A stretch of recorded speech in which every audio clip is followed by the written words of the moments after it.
This is Art Market Minute from ArtNet Pro. I'm Margaret Kerrigan. It's Monday, January 26th, and these are the top market stories going into the week. There's a new buzzword circulating in the art trade right now: the strategic pause. It's a phrase that would have sounded unthinkable in a press release just a year ago. But lately, it's everywhere as dealers and fairs announce breaks in their programming.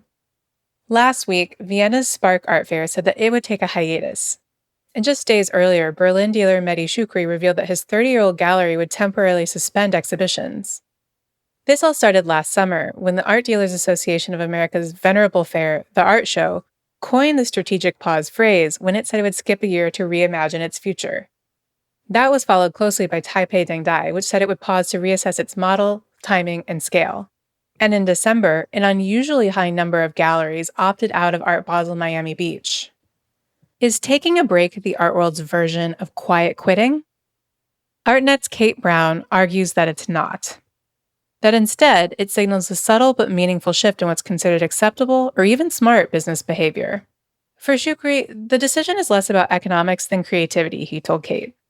After more than 250 exhibitions, he says the gallery needs to change its pace. While regular shows are on hold, the gallery will continue working with estates and pursue co-representation opportunities for its artists. On the fair side, the message is similar.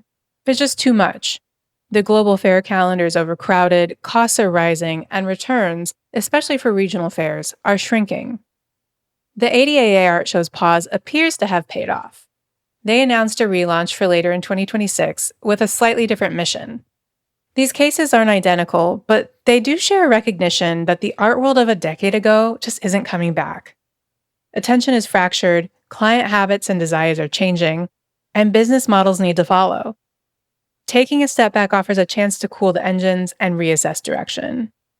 While a closure signals failure or exhaustion, a pause implies agency. And that distinction matters. Breaks, when done mindfully, can be generative, and they may even pay big dividends in the long run. New York's vaunted Metropolitan Opera is facing a major financial squeeze, and one option on the table is selling its two monumental Marc Chagall murals. Sotheby's valued the works at a combined $55 million within the last fiscal year. The paintings, unveiled in 1966, hang in the Met's Grand Tier, and they're an iconic part of the building. As a condition of sale, the buyer would have to agree to leave them in place and would receive instead a donation plaque. Met General Manager Peter Gelb told the New York Times that he is being, quote-unquote, as entrepreneurial as possible, and that arts institutions have to come up with new business models and funding strategies if they're going to stay afloat. Even more Magrittes are hitting the market. Christie's will auction the Surrealist artist 1961 Les Grâces Naturelles as the star lot of its Art of the Surreal evening sale on March 5th in London. The painting, held in a private collection for 25 years and never before offered publicly, is estimated to fetch between $8.8 million and $12.8 million. According to the ArtNet price database, René Magritte was the top-ranking artist at auction in 2024, with $312 million in sales. But he fell to 6th place in 2025 with $170.9 million in sales. That's it for this week. You can get more details on these stories on news.artnet.com. Make sure to subscribe on Apple Podcasts or Spotify or wherever else you get your podcasts to stay up to date on the latest news in the art market. And please also take a minute to rate and review us to help others discover what we're doing. Art Market Minute is produced by Sonia Manalili and me, Margaret Kerrigan. Thanks for listening, and we'll see you next week.